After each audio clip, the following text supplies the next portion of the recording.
उसका इतना गौर से पढ़ने का मकसद ये था कि मैं उसमें कोई ना कोई एक ऐसी उपलब्धि देख लूं, लेकिन दुर्भाग्य है कि उसमें एक भी उपलब्धि नहीं मिली। अगर एक भी उपलब्धि मिल जाती तो मैं ये मान के चलता कि मुख्यमंत्री जी के द्वारा जो बड़े बड़े होर्डिंग लगाए गए हैं चारों तरफ कि साहब बजट की 55% जो है वो हमने पालना कर दी, 55% काम कर दिया उसका पूरा। तो मैंने कहा भाई, तो मैं ये मान के चलता था, देखो मेहरबानी करो, मैंने डिस्टर्ब नहीं किया आपको, मेहरबानी करके मेरी बात सुन लो आप। मैं ये मान के चलता था कि अगर एक उपलब्धि भी मिल जाए मुझे तो मैं उसको 55% के बराबर मान लूंगा, लेकिन मुझे निराशा हाथ लगी, क्योंकि उनका भाषण नीरस भी था और निर्जीव भी था। सभापति महोदय, 4,59,000 करोड़ रुपए का इस सरकार का बजट था। मैं बजट पे बोल रहा हूं और मुझे दुख हुआ आपकी भाषण सुनकर के कि आप जैसा सीनियर आदमी 90% इस अभिभाषण पे तो नहीं बोला, पता नहीं कहाँ बोले आप। ये मुझे बहुत दुख हुआ, मैं माफी चाहता हूं उसके लिए, मैं माफी चाहता हूं उसके लिए। देना जरूरी था, इनका इलाज करना जरूरी था। सभापति महोदय, जो 4,59,000 का जो बजट था उसके बारे में मैंने सोचा, मैंने कहा भाई क्या काम किया है, तो मैंने उसको पढ़ा तो हर चीज में ये बात लिखी हुई मिली कि स्वीकृति जारी कर दी है, स्वीकृति जारी कर दी है, स्वीकृति जारी कर दी है। लोगों ने विधानसभा में सवाल भी उठाए, उनके प्रश्न का जो उत्तर आया उसमें भी यही आया कि स्वीकृति जारी कर दी है, स्वीकृति जारी कर दी है। एक व्यक्ति, एक सदस्य ऐसा था जिसके प्रश्न का जवाब ये आया कि स्वीकृति जारी कर दी है और निविदा जारी कर दी है। हाल ये है, एक साल की प्रक्रिया में पूरा एक साल प्रक्रिया में ही निकाल दिया, प्रक्रिया स्वीकृति में ही निकाल दिया पूरा एक साल। कोई काम नहीं हुआ, पूरे राजस्थान में कोई काम नहीं हुआ। आपने अभिभाषण के पैरा 37 में लिखा कि एक साल में 59,236 पदों की नियुक्ति दे दी। 59,336 पदों की नियुक्ति दे दी। मेरा एक मित्र, उसके 2 लड़के अपने 5-6 साथियों के साथ कुंभ में गए तो राजस्थान के मंडप को भी देखा उन्होंने, और देखने के बाद जब वापस आए तो बाहर एक होर्डिंग, बहुत बड़ा होर्डिंग लगा हुआ था जिसमें लिखा हुआ था कि साहब 55% बजट की पालना कर दी गई है और 59,000 से भी ज्यादा सरकारी पदों को नियुक्ति दे दी गई है। 59,000 से भी ज्यादा सरकारी पदों पर नियुक्ति दे दी गई है। उसके कदम वहीं ठिठक गए, वो आपस में चर्चा करने लगे, सब हताश हो गए कि हम भी राजस्थान में रहते हैं, कौन सी भर्तियां निकली भाई, न तो क्लर्क की निकली, एलडीसी की वैकेंसी निकली, नहीं क्या नाम है आपके पुलिस कांस्टेबल की निकली, नहीं आपके टीचर्स की निकली, और नहीं 4th क्लास की निकली, और नहीं सफाई कर्मचारियों की निकली। सबसे बड़ी नियुक्तियां तो इन्हीं की हैं, बाकी और क्या है। रेडियोग्राफर की नियुक्ति निकालनी हो तो 20-25 की निकाल दो, 30 की निकाल दो, डॉक्टरों की निकाल दो तो 400-500 की निकाल दो। बड़ी बड़ी नियुक्तियां तो ये हैं। तो सब ठिठक गए, वो इस नतीजे पे पहुंच गए कि ये सरकार महा झूठी सरकार है, और ये बोर्ड जो लगाया गया है, और ये जो बोर्ड जिसमें ये भारतीय जनता पार्टी की सरकार ने नौकरियां दी है, अब आपको नहीं दिखाई देता? चश्मा बदलाओ, चश्मा बदलाओ। 59,000 लोगों को नौकरियां दी है, मैं आपने निकाली होगी, लेकिन क्या हुआ? पेपर आउट, और पेपर में लूट मचा दी आप लोगों ने, पेपर में लूट मचा दी आप लोगों ने, बड़ा धन कमाया आप लोगों ने। तब जवाब दे देंगे। राजस्थान को लूट कर खा गई है कांग्रेस। और वो कोटा के नवयुवक इस नतीजे पे पहुंचे कि ये माननीय मुख्यमंत्री जी ने, राजस्थान के मुख्यमंत्री जी ने बोर्ड इसलिए लगाया है कि योगी को चिढ़ाया जाए कि देख तुमसे बढ़िया तो काम मैं कर रहा हूं।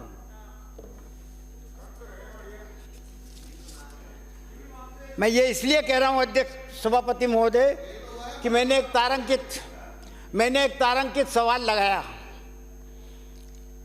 1526 नंबर का, और उसमें पूछा था कि विभिन्न विभागों में कुल कितने पद रिक्त चल रहे हैं।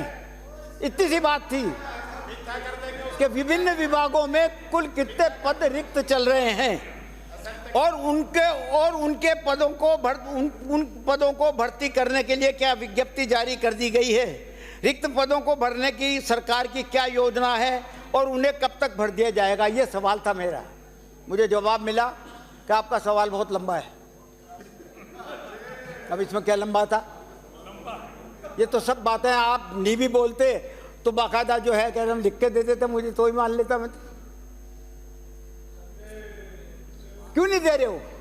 छुपा क्यों रहे हो? क्यों छुपा रहे हो यार? क्यों झूठ प्रचारित कर रहे हो? खाली भरेंगे हम भरेंगे। आपने एक भी पद नहीं भराना, इसलिए माननीय सदस्य मंत्री महोदय, अगर हिम्मत होती तो सिलसिलेवार, तारीखवार, पदवार, विभागवार बताते कि फलाने तारीख को विज्ञप्ति निकली थी और फलाने तारीख को नियुक्ति दे दी गई।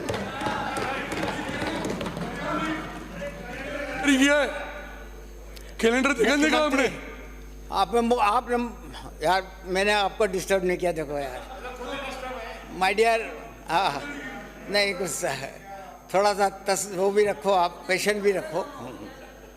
मुख्यमंत्री युवा संबल योजना में 2 लाख बेरोजगारों को सहायता देने का वादा किया था।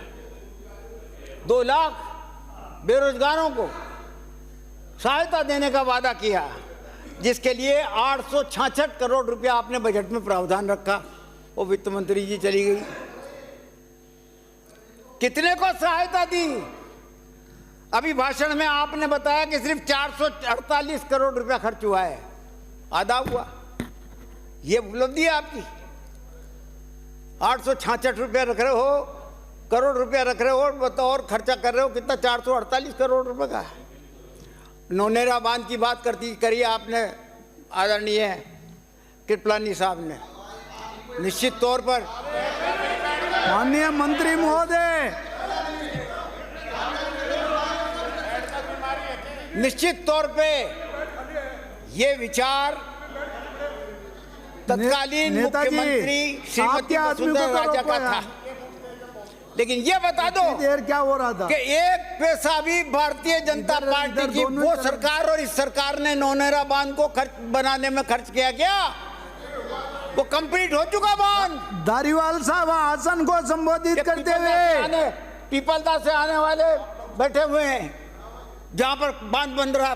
देखिए आप कब तो चालू हुआ उसका काम और कब खत्म हुआ। ये कांग्रेस के टाइम पे खत्म हुआ और कांग्रेस के टाइम पे काम पूरा हुआ। मैंने सभापति महोदय, मैंने ये आपकी पार्वती, काली सिंध और चंबल, जिसको PKEC का नाम दिया है, और ERCP का MOU मांगने के लिए एक प्रश्न लगाया कि मुझे MOU की कॉपी दे दो। जवाब आया, उसको रिजेक्ट कर दिया। जवाब आया कि आपका प्रश्न बहुत लंबा है। अरे यार, MOU तो सब डॉक्यूमेंट है, उस डॉक्यूमेंट को रख देते हैं यहाँ पर, जवाब की जरूरत दिखा थी। आपको लिखित में ही तो देना था। कोई MOU मैंने ये थोड़ी कहा था कि पढ़ के सुनाना मुझे। अब MOU तो खत्म हो गया और MOA आ गया। अरे दादा भाई, तेरे मंत्री महोदय, दिलावर साहब प्लीज। अब MOU तो खत्म हो गया। आप तो रुको ना, और बेटा हो ना। MOA आ गया, आप कोई बात नहीं, शांति रखो ना। चलो आप गए ना। PKC का और ERCP का जो MOA है वही दिखा दो। अगर वो ही दिखा दोगे तो हमारी आंखों को तसल्ली हो जाएगी। हम ये समझ लेंगे कि राजस्थान की सरकार राजस्थान की जनता के साथ कुठाराघात नहीं कर रही है। जो बात कह रही है वो सच कह रही है, यही मान लेंगे। लेकिन प्रश्न क्या बताया कि साहब आपका प्रश्न बहुत लंबा है। लंबा कहाँ से, यहाँ से कोटा तक था क्या? एक रिजेक्ट कर दिया। आप बात करते हो यमुना की।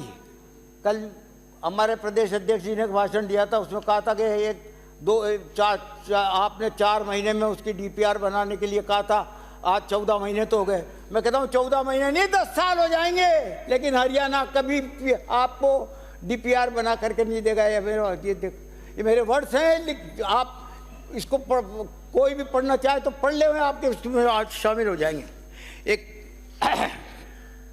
एक कल्याणकारी सरकार का दायित्व क्या होता है? सभापति महोदय, सरकार कल्याणकारी काम करने के लिए चुनी जाती है। उसका दायित्व होता है कि वो गरीबों पर ध्यान दे, सामाजिक कल्याण पर दे, वेलफेयर पे दे, स्वास्थ्य पे दे, शिक्षा पे दे, हमारा सुनियोजित विकास पे दे, कानून व्यवस्था पे ध्यान दे। लेकिन किसी पे ध्यान नहीं है। अगर ध्यान इस सरकार का वाकई किसी पे है तो सिर्फ एक बात पे है कि कांग्रेस के द्वारा जो जनहित की योजनाएं चलाई गई उनके नाम बदल दो, नाम बदल दो उनके। अरे दादा भाई, ओ मदन बैठ जा यार, बैठ जा भाई, तेरे हाथ जोड़ लो हाथ। अरे बैठ जा दिलावर साहब प्लीज।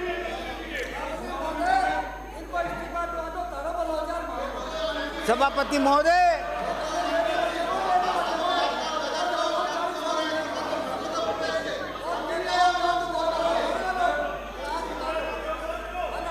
क्या पता क्या कारण है सभापति महोदय। सुनो सभापति जी, सभापति जी, सरकार अब दिलावर साहब की जगह मैं खड़ा हो जाऊंगा, कोई दिक्कत नहीं है। अरे मेरे बिराजो मैं खड़ा हो जाऊंगा। माननीय बिराजिए।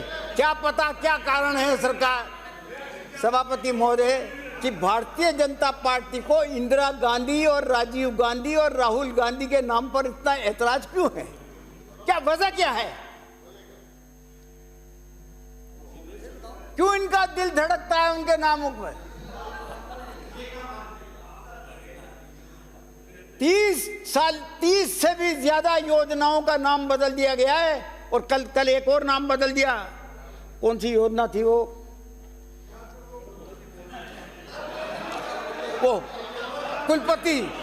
कुलपति के बजाय कुलगुरु होगा। अब कुलपति में क्या फर्क था और कुलगुरु में क्या फर्क था? तो कुलगुरु, तो ये जितने भी बैठे हुए हैं ना, इनके कुलगुरु जो भजनलाल जी हैं महाराज,